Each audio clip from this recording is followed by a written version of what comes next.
Hi, hi. So for today's video, ayan, nagutom na naman ang pamilyang dinosaurs. Dahil nagutom na kami at mga tinatamad ng magluto, nagpunta na lang kami dito sa may Unli Chicken Wings malapit sa amin. Apat na Unli Wings nga pala yung in-order namin at para kay Miles, in-orderan lang namin siya ng chicken fingers. Habang inaantay nga namin yung order namin, ayan, tamang kwentuhan lang muna kami ng mga ganap-ganap sa buhay. Itong baby namin, tamang paninira lang ng design sa kinakainan namin Unli Wings at saka sobrang daldal niya. As in, lahat talaga dahil nang makikita niya, kailangang masabi niya sa'yo or ma-share niya sa'yo. Pero wag ka, sobrang sweet and gentleman naman ng baby namin na yan. Kasi lagi niyang inuuna si mama sa lahat ng pagkakataon. Kung kailangan ng juice, lagi niyang binibigyan. Unang-una lagi si mama. Aww. Nung mga time na to, una nga palang dumating yung order naming frap para kay Miles. And then next is yung fries. Well, okay naman yung fries nila. Kaso nga lang, medyo off lang kami dito kasi parang unti-unti lang nila binibigay yung order namin para mabusog agad kami. Para pagdating nung manok, ayan, konti na lang yung i-re-order namin or i-refill namin. Kasi nga, busog na kami sa iced tea at saka sa fries na binigay nila.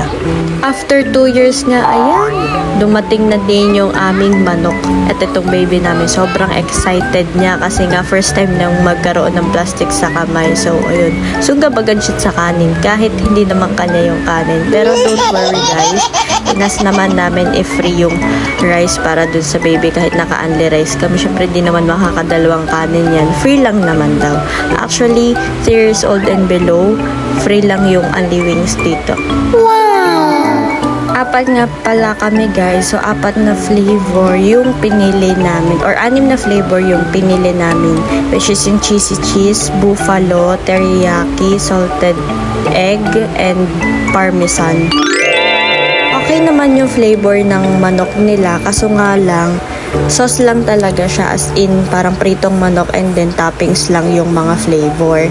And then medyo nakaka-off nga din kasi Unli Wings siya. So mas madami pa siyang parang legs part kaysa dun sa wings part. Kaya medyo nakakabusog din talaga bukod sa isa-isa nilang binibigay yung mga order namin. Pero okay lang kasi nag-e-enjoy naman lahat. Nag-e-enjoy si Miles, nag-e-enjoy si Mama, si Yam, si Jerome and ako. Kasi medyo nagkukwentuhan na din talaga kami ng mga happenings sa buhay at saka yung mga nangyayari sa amin. Sharing of ideas, thoughts, and experience lang din. Aww. Sa mga time na nga pala to, medyo busog na din talaga kami. So sabi ni Mama, okay lang, sige, madami pa naman tayong pagkukwentuhan. Unti-untiin nating ubusin. Na-share nga din ni Jerome sa akin na ilabas daw namin lagi si Mama kahit saglit lang kasi nga para daw may makwentuhan siya ng mga nangyayari sa kanya. Kasi syempre lahat kami mga nagwo-work na, so wala na talaga kaming time or bonding time sa isa't isa. Tas halos magkakalayo pa kami. Si Mama laging panggabi, siyang pang umaga, ako naman laging nasa dorm ko. Aww. Ayan lang, see you in my next video. Thank you for watching.